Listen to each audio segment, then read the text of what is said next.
I'm joined via Google Hangout by the NSPCA's National Farm Protection Unit Manager, Andries Venter, to have a discussion about the issues surrounding animal rights in the country. Now, everybody seems to be speaking about animal rights in the light of the NCOP Chair Thandi Modise's farm, where gross neglect led to the death of dozens of animals. Thank you, Andries, for joining us. Now, speak to us about the rights and responsibilities of animal owners who own farms like Modise, and don't necessarily live on those properties. The Animals Protection Act holds anyone liable who's got custody, control, charge, or possession of any animal. So if you are the owner of an animal, even though someone else may be caring for them, you can still be held liable. So it is your responsibility to make sure that proper care and appropriate food and water and veterinary attention is provided to those animals, whether it's a farm animal or a domestic animal.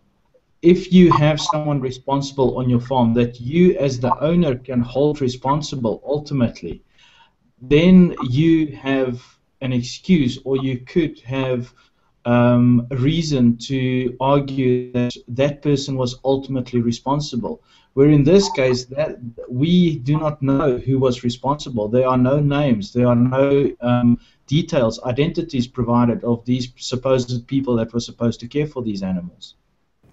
How often, from the perspective of the NSPCA, do you come across severely neglected farm animals?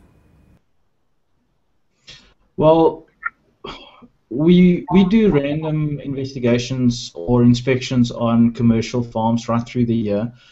So it's not that often that we come across a farm like this. We do get the individual animal, and we do have dockets running at the moment where we're waiting for the courts to make decisions or for the court cases to come to court. But in this case, this is quite a big issue, not because of who she is, but because of the number of animals and the number of species involved, and the way it happened is just gruesome.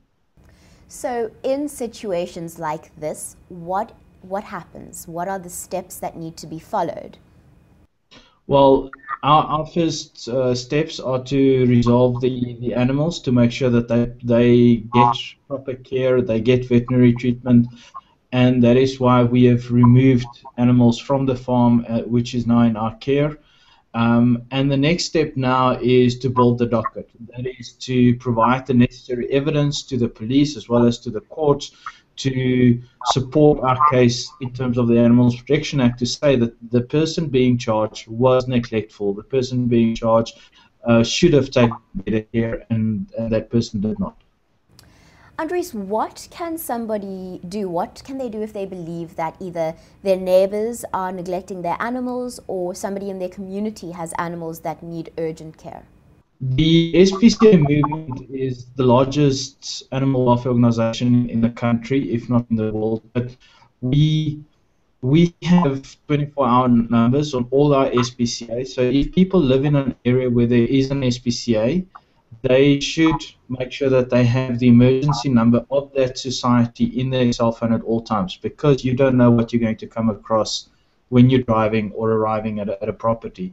If you have a concern, an ongoing concern, you can report it to your local SPCA.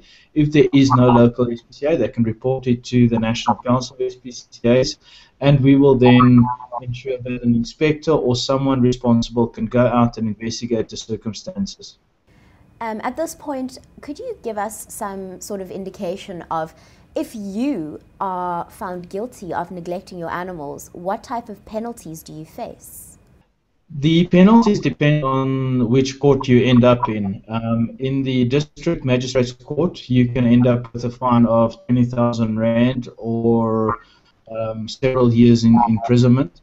If you end up in a regional court, that court has the jurisdiction to fine someone up to 300,000 Rand or 15 years in prison.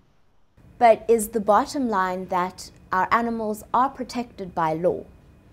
Definitely. South Africa has got one of the best animal welfare legislations in the world. Many countries are basing their legislation on ours.